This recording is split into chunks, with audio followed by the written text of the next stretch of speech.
Chapter 1. The Day I Signed Away. Love the pen felt heavier than it should.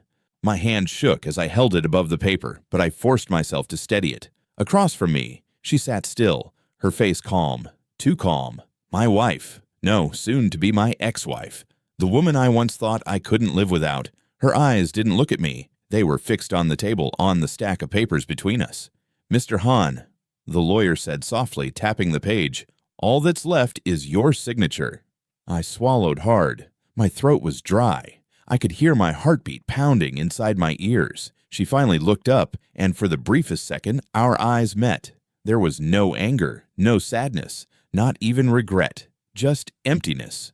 I almost laughed. How cruel. "Are you going to sign or not?" she asked, her voice sharp, cold. Something inside me twisted. Once she used to whisper my name with warmth. Now every word was a blade. I lowered my eyes to the line at the bottom of the paper. My name was already typed neatly above it. All it needed was ink. The lawyer cleared his throat. "We don't have all day."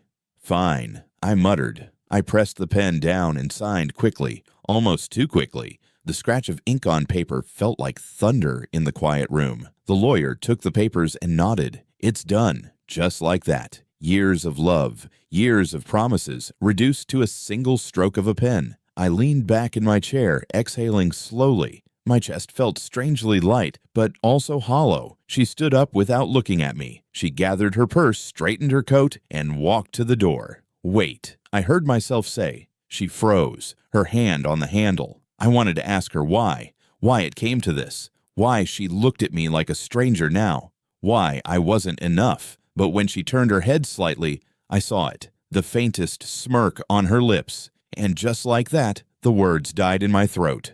"Goodbye," she said simply, then walked out. The door closed, and I was left alone with the lawyer. "Are you all right?" he asked gently. I forced a smile. "I'm fine." He nodded, packed up his things, and left me there. As soon as the room emptied, the silence hit me. It was suffocating. My chest ached in ways I didn't know how to describe. I pressed my hand against my heart, whispering to myself, "I won't regret this. I won't." But even as I said it, my voice trembled. Outside, the sky was gray, heavy with clouds. I stepped onto the street, the cool air brushing against my skin. People passed me by, couples holding hands, friends laughing together. For a moment, I felt like a ghost, invisible among the living.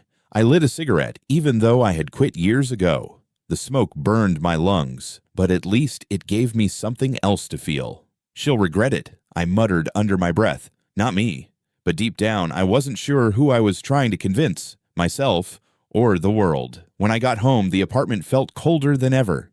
Her shoes were gone from the rack. Her perfume no longer lingered in the air. Every corner felt emptier, like pieces of me had been ripped out along with her things. I opened the fridge, half empty. The shelves looked barren, as if mocking me. I shut it hard and leaned against the counter. Memories hit me in waves. Her laughter when she cooked, the way she used to hum while folding clothes, the warmth of her body when she leaned against me on the couch.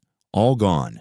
I grabbed a glass, poured whiskey into it, and drank it down in one go. The burn in my throat felt cleaner than the ache in my heart. My phone buzzed. A message. It was from my best friend, June. "June, did you sign?" I stared at the screen before replying. "Me. Yeah, it's done." The typing dots appeared, then stopped, then appeared again. "June. Bro, are you okay?" I didn't answer. What could I say? That I felt free? That I felt broken?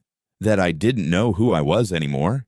Instead, I set the phone down and poured another drink. The city lights glowed faintly through the window, blurred by the haze of my eyes. I told myself again and again, I won't regret it. But as I sat there alone, glass in hand, the truth whispered back at me. I already did. Chapter 2.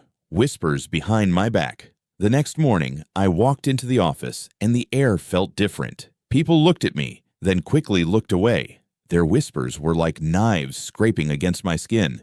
"Did you hear? He divorced her." Unbelievable. She was perfect. What was he thinking? Such a fool, he'll regret it. They didn't even bother to lower their voices enough. I clenched my jaw and walked past them, pretending not to hear, but every word stuck inside me like a thorn. When I reached my desk, my best friend June was already there, waiting. He leaned against my chair, arms crossed, eyes filled with concern. "So, it's really over," he said quietly. I dropped my bag onto the floor. "Yeah, signed and done," he sighed. "You look like hell." "I feel fine." "You don't look fine." I glared at him, but he didn't flinch. June never did. He leaned closer. "Tell me the truth. Do you regret it?" "No." The word came out too quickly, too sharp. Even I didn't believe it. June tilted his head, studying me. "Then why do you sound like you're trying to convince yourself?" I didn't answer. I grabbed the stack of papers on my desk and pretended to read. At lunch, I heard it again. More whispers. "She'll move on fast. A woman like her won't stay single for long. He'll come crawling back. Watch. Maybe she already has someone else." That last one hit me hardest. I slammed my tray down on the table harder than I meant to. The cafeteria fell silent for a moment before everyone returned to their conversations, their eyes flicking back to me like I was some kind of tragic show. June sat across from me, shaking his head. "You need to get out of here. This place isn't helping." "I'm not running away." "It's not running. It's surviving," he muttered. That night, I met June at a bar. The dim lights and loud music gave me space to breathe, even if only a little. He handed me a glass of soju. "You know people are talking, right?" "They've been talking since yesterday." I took a sip, the bitterness hitting my tongue. "No, I mean really talking. They're saying she's already seeing someone." My hand froze on the glass. "What?" "I don't know if it's true," June said quickly. "Could just be gossip. But it wouldn't be surprising, would it?" I set the glass down slowly. My stomach churned. Images flashed in my head. Her late nights, her phone she always kept face down, the way she smiled at messages she never showed me. I felt sick. June grabbed my wrist. "Hey, don't go there. Don't do this to yourself." I pulled my hand away. "What if it's true? Then she doesn't deserve you. Period." I laughed bitterly. "Doesn't deserve me? Everyone says I'm the one who's stupid, that I'll regret it. They don't know you. They don't know what you've been through with her." I didn't answer. Instead, I grabbed the bottle and poured another shot.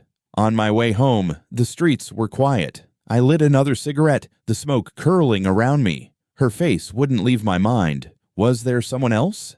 Had there always been someone else? I shook my head violently, trying to chase away the thought, but the whispers followed me. They always did. The next day at work, one of my colleagues cornered me in the hallway, a smug smile on his face, like he'd been waiting for this moment. "So, I heard the news. You divorced her, huh?" I nodded curtly. "Yeah." "You're insane," he said, laughing. "A woman like her? She was a goddess. Any man would kill to be in your shoes. And you just threw her away." My hands tightened into fists. "She'll regret it," I muttered. He raised an eyebrow. "No. You will." And then he walked off, leaving me burning from the inside. That night, I called June. "Tell me the truth," I said. "What truth?" "Is she seeing someone?" There was silence on the line. "June." He sighed heavily. "I don't know. People talk. I didn't want to tell you, but I saw her last week. She was with someone. They looked close." The world tilted under my feet. I gripped the phone so tightly my knuckles went white. "Close how?" "Like more than friends." I couldn't breathe. "Listen," June said urgently. "You need to let it go. She's not worth it. Don't destroy yourself over her." But his words faded into the background as the image of her smiling with another man filled my head. I sank onto the couch, my chest aching. Maybe everyone was right. Maybe I would regret it. Or maybe I had never truly had her in the first place. I hung up and sat in the dark, the silence pressing against me. For the first time, I asked myself a question I had been too afraid to face. Did I sign the divorce papers, or did she discard me long before that? Chapter 3. The betrayal I refused to see. I wasn't looking for her. God knows I wasn't. But fate, or maybe cruelty, threw her in my path anyway. It was a Friday evening, and June had dragged me out to a cafe near the river. "Fresh air," he said. "You need it." We were sitting on the terrace when I heard it. That laugh. Light, soft, familiar. My head snapped toward the sound before I could stop myself. And there she was, sitting at a corner table, her hand resting on a man's arm, her face glowing in a way I hadn't seen in months. I froze. June cursed under his breath. "Shit." The man leaned in, whispering something into her ear, and she laughed again. Sweet, easy, like I had never existed. I felt the glass in my hand tremble. My chest tightened until I couldn't breathe. June reached for my wrist. Don't do this to yourself. Let's go. But I couldn't move. My feet felt nailed to the ground. She looked so alive with him, so free. Was this the real her? The one I had never been able to reach? The man leaned closer and she didn't pull away. Their shoulders touched. His hand brushed hers and she didn't flinch. I finally tore my eyes away, but the image was burned into me like fire. June pulled me out of the cafe before I could break. On the walk back, I said nothing. My silence was heavier than stone. June kept glancing at me. You saw it. I didn't want you to, but now you know. I lit a cigarette with shaking hands. How long? He frowned. What do you mean? How long has she been with him? I don't know. Don't lie to me, June. My voice cracked, sharp enough to make people on the street turn their heads. June's jaw tightened. Fine, I don't know the exact time, but I've seen them together more than once, even before the divorce. My stomach dropped. The world tilted sideways. So it was true. All those nights she came home late, all those cold stares, all the excuses. It wasn't just in my head. Why didn't you tell me? I asked, my voice hollow. Because you didn't want to see it, June snapped. You loved her too much. If I told you, you would have defended her. You would have said I was wrong. He was right. And that truth cut even deeper. Back in my apartment, I couldn't escape it. Her laughter kept echoing inside my skull. I grabbed a bottle from the counter, drinking straight from it until my throat burned. I stared at the empty wall. So this is what I was to you. A placeholder, a fool. The phone buzzed on the table. A message. It wasn't from June. It was from an unknown number. Unknown. You should know. She's been seeing him for months. I blinked, my breath catching. Another message came immediately after. Unknown. She told him she never loved you. That you were just convenient. My vision blurred with rage. My hands shook so badly I almost dropped the phone. I dialed the number, but it went straight to voicemail. Cowards, I muttered. All of you. I wanted to smash the phone against the wall, but I didn't. I just sat there, gripping it so tightly I thought it would crack. That night, I couldn't sleep. I lay awake, staring at the ceiling. Every moment of our marriage replayed in my head. Her smile, her touch, the warmth I thought was real. Had all of it been a lie? I remembered the nights she said she was working late, the way she hid her phone, the cold excuses. The signs had been there. I just refused to see them. The truth was, I had been divorced long before I signed those papers. I just didn't know it yet. The next day, I saw her again. Pure accident. Or maybe fate was crueler than I thought. I was leaving the subway station when she walked past with him, their hands clasped together. She froze when she saw me. For a moment, our eyes locked. Her lips parted, but no words came out. The man beside her tightened his grip on her hand, pulling her closer. And that was it. That was all I needed. I smiled, bitter, broken, but a smile nonetheless. Congratulations, I said, my voice low. At least now I know the truth. Her face went pale. It's not what you think. Don't. I cut her off. Don't you dare. I stepped past them before she could answer, my chest burning. My legs felt weak, but my heart was finally starting to harden. That night, I stood in front of the mirror, staring at my own reflection. You were a fool, I whispered. But no more. For the first time, I didn't see a broken man staring back. I saw someone who had been stripped bare, shattered, but still standing. And maybe, just maybe, that was the start of something new. Chapter 4. Shattered Pride, Burning Resolve. I didn't leave my apartment for 3 days. The curtains stayed shut, bottles piled up on the table, and my phone buzzed with messages I ignored. June kept calling, but I couldn't bring myself to answer. Every time I closed my eyes, I saw her smile, her hand in his, the way she looked at me in the subway, pale and guilty, and every time it broke me all over again. By the third night, I couldn't take it anymore. I hurled an empty glass against the wall. It shattered, scattering into pieces across the floor. My chest heaved, my throat raw. Why? Why wasn't I enough? The silence answered me with cruel honesty. On the fourth day, June let himself in with the spare key. He wrinkled his nose the moment he stepped in. Smells like a funeral in here. Fitting, I muttered, slouched on the couch. He looked around at the mess. You're going to drown yourself like this. Get up. I don't care. June marched over and yanked the bottle from my hand. Then start caring. She doesn't deserve this. She doesn't deserve you wasting away like this. I laughed bitterly. You sound like a cheap motivational poster. I'm serious, he snapped. She cheated. She lied. She made you doubt your worth. And you're letting her win every second you stay like this. His words stung because they were true. I stared at the floor, at the shards of glass glittering like little knives. So what am I supposed to do? Smile? Pretend I'm fine? No, June said firmly. You rise. You show her she didn't break you. That's the only revenge worth having. That night, I stood in front of the bathroom mirror. My face was pale, my eyes bloodshot, my hair a mess. I barely recognized myself. I gripped the sink until my knuckles turned white. She will regret it, I whispered. Not me. The man staring back at me looked weak, but under that weakness, I saw something else, something I hadn't felt in years. Anger, not the wild kind that burns out fast, but the steady kind that hardens into resolve. The next morning, I cleaned. I threw out the bottles, opened the curtains, scrubbed the floors until my arms ached. It wasn't about the apartment. It was about me. When June stopped by again, he raised his brows. Well, damn. Someone woke up. I'm done being her shadow, I said simply. He grinned. Finally.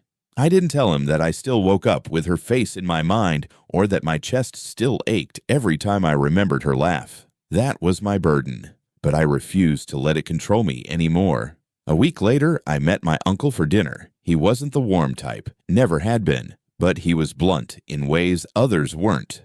You look like hell, he said as soon as he saw me. Nice to see you too, I muttered. He poured me a drink. I heard about the divorce. People are saying you'll regret it. I rolled my eyes. Of course they are. He studied me carefully. Do you? I hesitated. No. Good. He leaned forward. Then stop acting like a victim. Men who break are forgotten. Men who rise are remembered. His words hit harder than I expected. That night, I sat alone on the balcony, looking out at the city lights. For the first time in weeks, I didn't feel crushed. I felt hungry. Hungry to rebuild. Hungry to prove them wrong. Hungry to prove her wrong. I whispered to myself, you threw me away, but one day you'll look back and realize it was the worst mistake of your life. The wind carried my words into the night, and for the first time, I believed them. From that day forward, something shifted in me. The pain was still there, yes. The memories still stabbed at me when I least expected them. But beneath it all, a fire had started, and I knew I wouldn't let it die. Chapter 5. The Path of Reinvention. The first Monday after my so-called awakening felt different. Not lighter, not easier, but different. The pain was still there, like a bruise under the skin, but I wasn't letting it keep me in bed anymore. I put on a clean shirt, shaved properly, and looked at myself in the mirror. I didn't see a man broken beyond repair. I saw a man about to start again. Work was the first battlefield. When I walked into the office, whispers trailed behind me like shadows. Isn't that him? Divorced already, poor guy. He'll regret it. Mark my words. I clenched my jaw, ignored them, and sat down at my desk. But the snickers, the sidelong glances, they burned. At lunch, my colleague Jiho slid into the seat across from me. Man, you look like you crawled out of hell, he said bluntly. Thanks for the compliment. I'm serious. People are betting you won't last a month before you go crawling back. I put my chopsticks down slowly. Then they'll lose their money. Jiho blinked at me. Whoa, that's new. Last week you looked like you'd drown in soju. I smirked. Last week I wanted to. This week, no more. That night, June dragged me to the gym. I groaned when I saw the weights. This isn't reinvention, this is torture. Shut up and lift, he said. You've got anger to burn.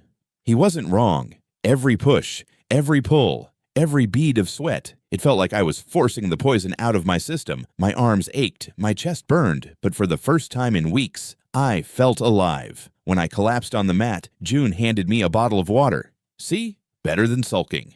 I chugged it down and panted. If I can move tomorrow, I'll admit you're right.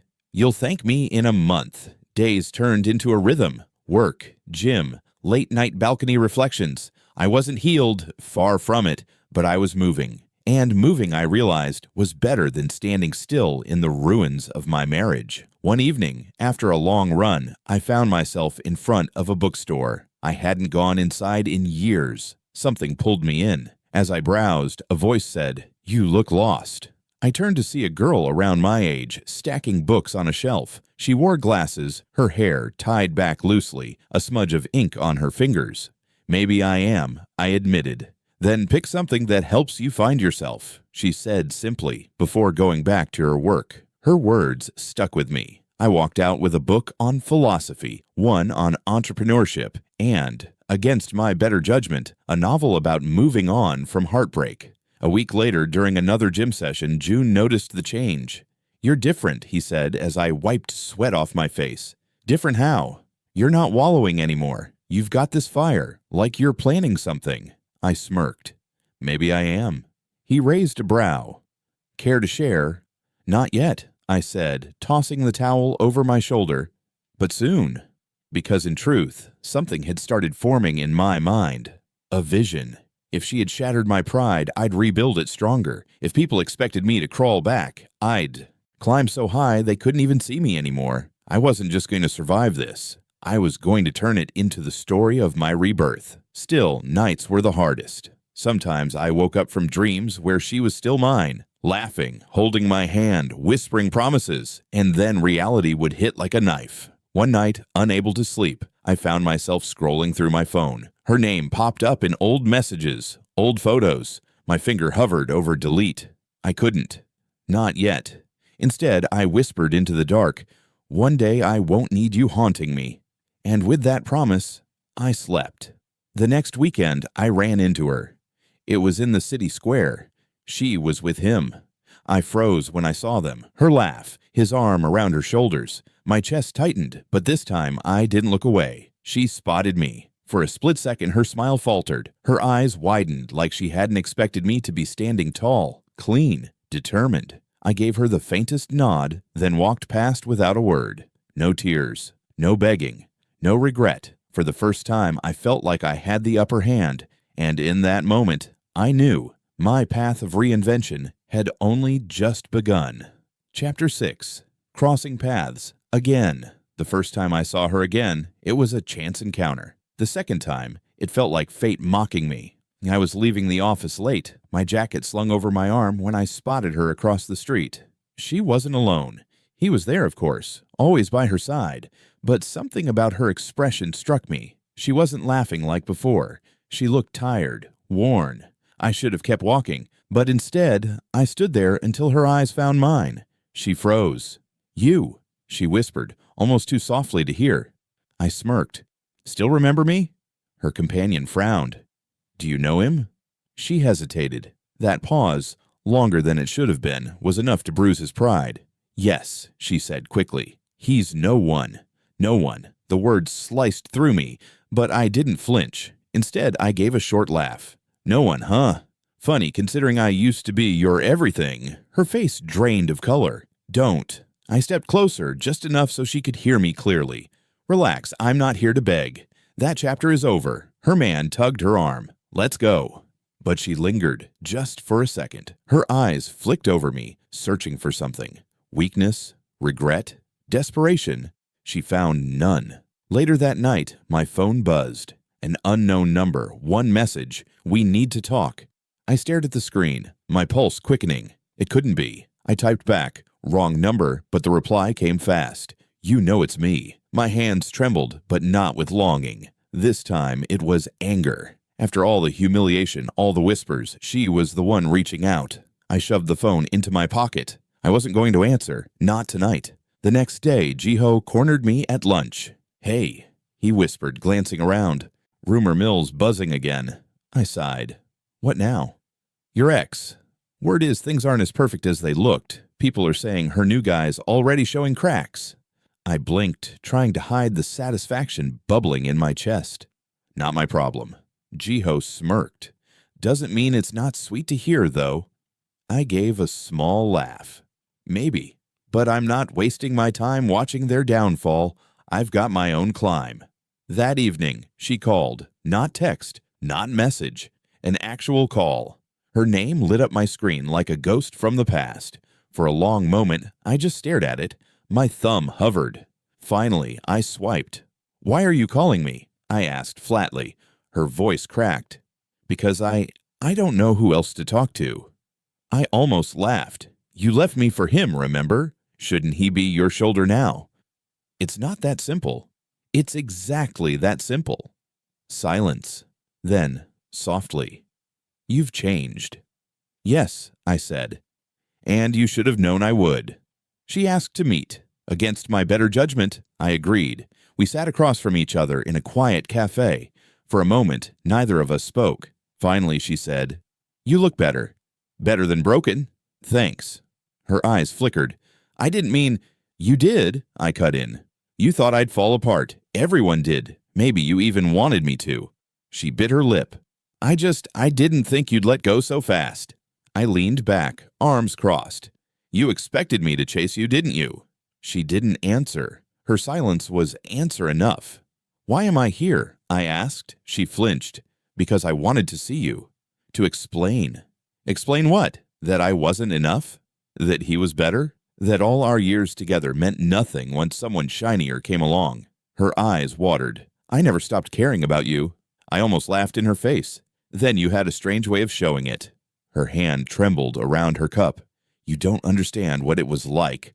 "No," I snapped. "You don't understand what I went through, watching you walk away, hearing everyone whisper that I was a fool, signing that divorce paper while you smiled like it was freedom." She lowered her head. I regret that smile. For a moment, the cafe was silent except for the hum of the espresso machine.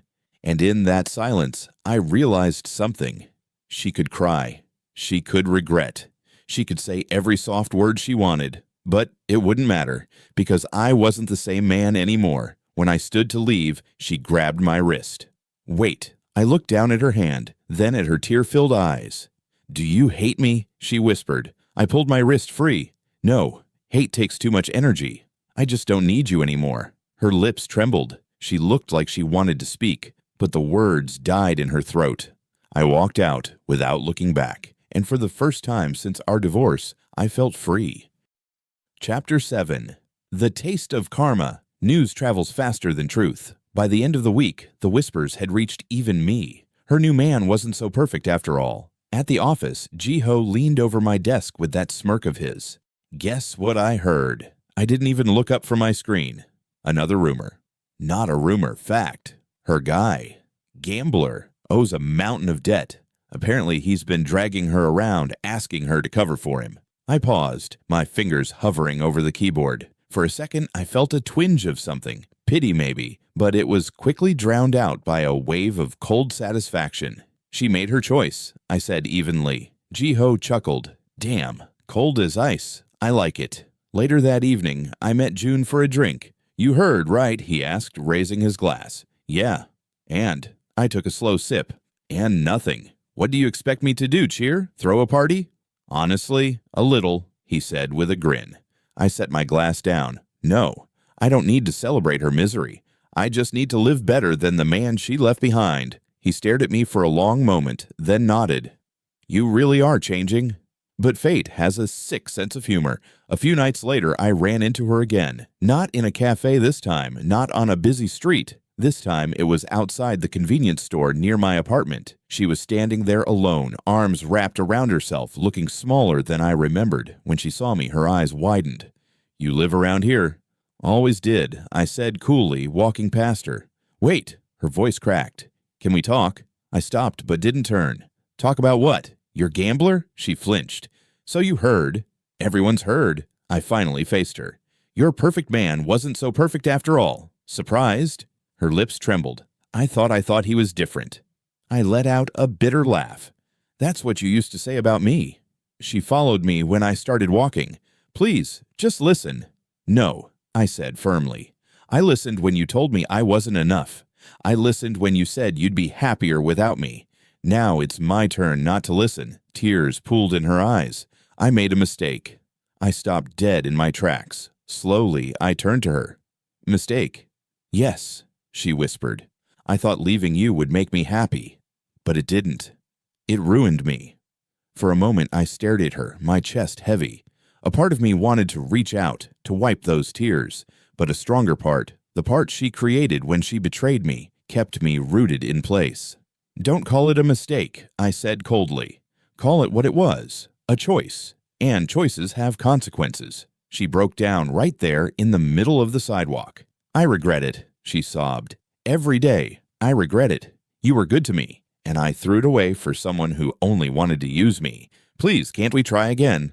Her words cut deep, not because I believed them, but because once I would have given anything to hear them. But now, I just felt empty. I'm not your safety net, I said quietly. You don't get to crawl back when the grass on the other side turns brown. She grabbed my sleeve desperately. I'm begging you, just give me one more chance. I pulled away. No. The next day at work, I couldn't focus. Her words replayed in my head, not because I wanted her back. No, that door was closed, but because I realized just how far I'd come. A month ago, her tears would have destroyed me. Now they were just noise. That night, I told June what happened. She begged, he asked, shocked. Yeah. And you turned her down? Of course. He let out a low whistle. Damn, who even are you anymore? I gave a small, tired smile. Someone who finally knows his worth. Still, I won't lie. Part of me enjoyed it. Watching Karma work, seeing the pedestal she put him on crumble to dust. But more than that, I realized something important. Her downfall wasn't my victory. My real victory would come when her existence no longer shook me at all. And I was getting closer, step by step. Chapter 8. My Rise. Her Ruin. By the time the leaves started turning red, people weren't whispering about my downfall anymore. They were whispering about my rise. I had taken on new projects at work, projects everyone else thought were impossible. Long nights, countless hours, but I pushed through. My boss noticed, my coworkers noticed, and slowly, the man they once pitied became the man they envied. At the office cafeteria, Jiho grinned at me over his tray. You're glowing, man. Promotion rumors are circling. I shrugged, stabbing at my rice. Rumors stay rumors until they're signed. He leaned closer. Doesn't matter. People see you differently now. You're not the divorce guy anymore. You're the guy who bounced back. The words tasted better than any compliment I'd heard in years. Meanwhile, her cracks widened. I didn't go looking for updates, but they found me anyway. June mentioned seeing her in the market once, arguing with her man over money. Jiho swore he spotted her crying outside a bank. And then, one evening, I saw it with my own eyes. She was sitting on the curb near the subway station, her head buried in her hands. Her so-called perfect man wasn't with her. She was alone, trembling. I should have walked past, but something in me paused. When she noticed me, her eyes widened with shame. You again. Don't look so shocked, I said dryly. I live in this city too. She tried to stand tall, but her voice cracked. You must be enjoying this, seeing me like this. I shook my head. No, I don't need to enjoy it. Karma doesn't need my applause. A few days later, she called again. I almost ignored it, but curiosity won. Why do you keep reaching out? I asked. Her voice was raw. Because you're the only one who ever cared. He's gone. Left me with his debts. I don't know what to do. I laughed bitterly. And what do you expect from me? Sympathy?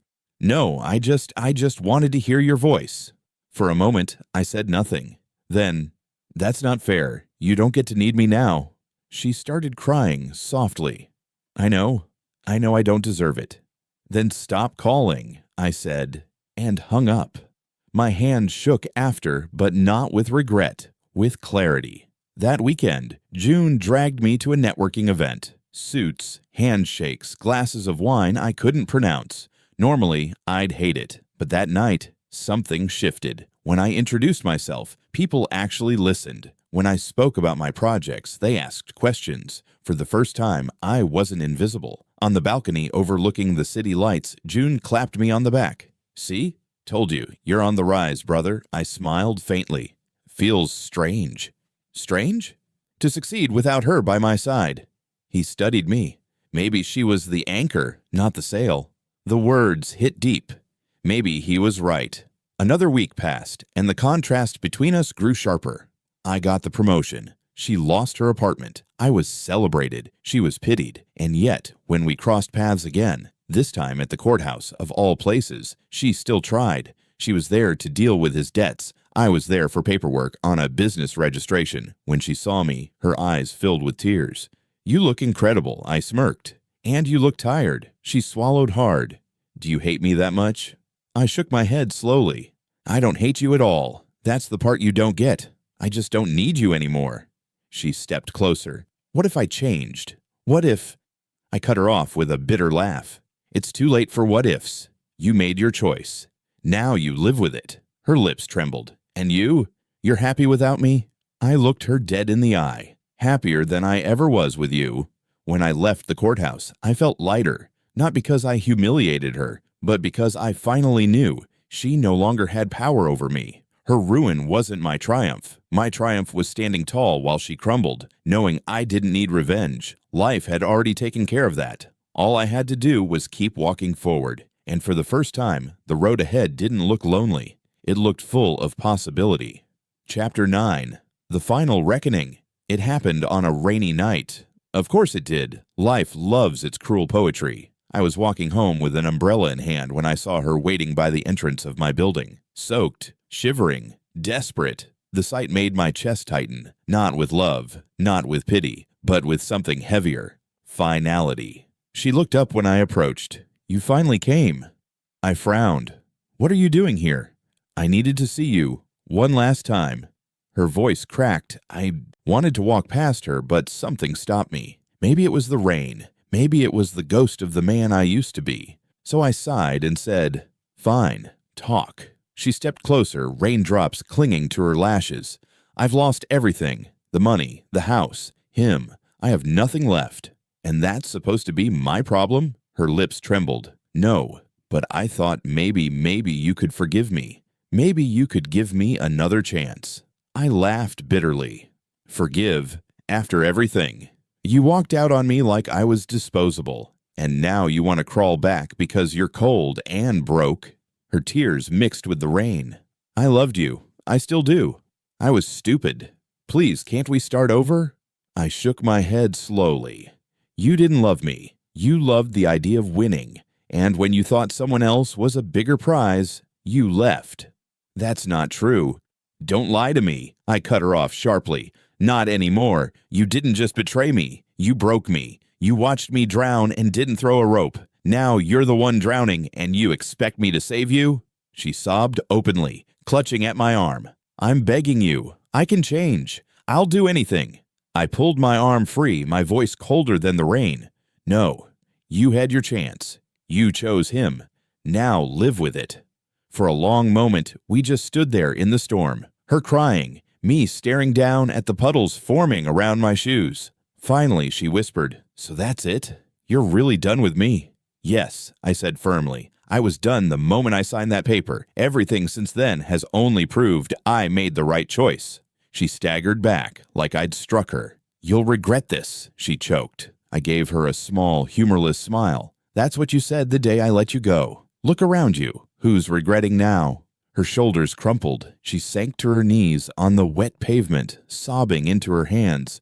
I didn't move to comfort her. Not this time. When I walked past her into the building, the doorman gave me a questioning look. Ex-wife, I muttered. He nodded, saying nothing. Upstairs in my apartment, I dropped the umbrella and leaned against the wall, breathing hard. My clothes were soaked, but it wasn't the rain that left me trembling. It was the weight lifting off my chest. Because for the first time, I knew it was over, truly over. The next morning, June called. You look like death, he said when I answered on video. She showed up last night. His eyes widened. What? Seriously? What did she want? The usual regret, begging, promises to change. And you? I let out a tired laugh. I told her no. June grinned. Finally. That's the nail in the coffin. Yeah, I murmured. And it feels good. Strange, but good. At work, G-Host slapped me on the back. Heard the big boss wants to put you on the overseas project. You're flying high, man. I smiled. Faintly. Guess I am. And I realized something in that moment. Her downfall was no longer my story. My story was here. My rise, my reinvention, my future. She was just a chapter I'd already finished. That night, I stood on my balcony staring at the city lights. The rain had cleared, leaving the air sharp and fresh. I thought of her one last time. Not with anger, not with longing, but with something close to peace. Goodbye, I whispered into the night. And for the first time since the day I signed those divorce papers, I smiled because I wasn't the tragic male lead anymore. I was the author of my own story. Chapter 10. A New Beginning. The rain stopped. The sky finally cleared. That morning, sunlight spilled through my window, flooding the apartment with warmth I hadn't felt in years. For the first time since the divorce, I didn't wake up with a knot in my chest. Maybe it was because I'd finally said the words to her face. Maybe it was because she couldn't haunt me anymore. All I knew was I felt free. At the cafe, June raised his mug. To survival, he said with a grin. I clinked mine against his. To starting over, he smirked. So what now? You've got the job offer, the project overseas. Are you really leaving this place behind? I thought about it. The city, the memories, the scars. Then I nodded slowly. Yeah, I think it's time. Damn, he chuckled. The tragic male lead finally writes himself a happy ending. Later that week, at the office, my supervisor called me in. You've proven yourself, he said, sliding a file across the desk. Seoul is too small for your talent. Pack your bags. You're going to London. I picked up the file, staring at the new project details. My chest swelled, not with fear, not with hesitation, but with something new. Anticipation. Thank you, I said quietly. I won't waste this. That evening, I walked through the park one last time. Couples strolled hand in hand. Children laughed. An old man played the violin by the fountain. I used to watch scenes like this and feel bitter, cheated. But now I only felt calm. She was gone from my story, and I was still here, standing tall. A little boy ran past me chasing a ball. He tripped, and I bent down to pick it up. Here, I said, handing it to him. Thanks, mister. He beamed before running back to his friends. I smiled faintly. Life was still moving forward, with or without me, and for once I was moving with it. The night before my flight, June came over with pizza and beer. To new beginnings, he toasted again. To better choices, I said. We laughed, and for the first time in so long, the laughter didn't feel forced. At the airport, I stood by the glass, watching planes take off. My phone buzzed with one last message. Her name on the screen. I hesitated. Then I opened it. I hope you're happy. I really do. Goodbye. No pleading this time.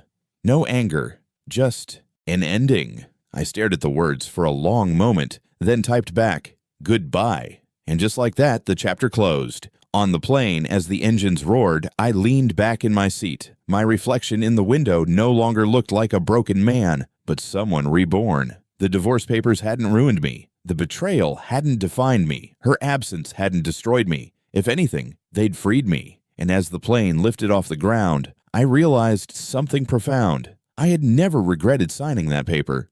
Not then, not now, not ever. Because regret was for people still chained to the past, and I was finally, irrevocably free.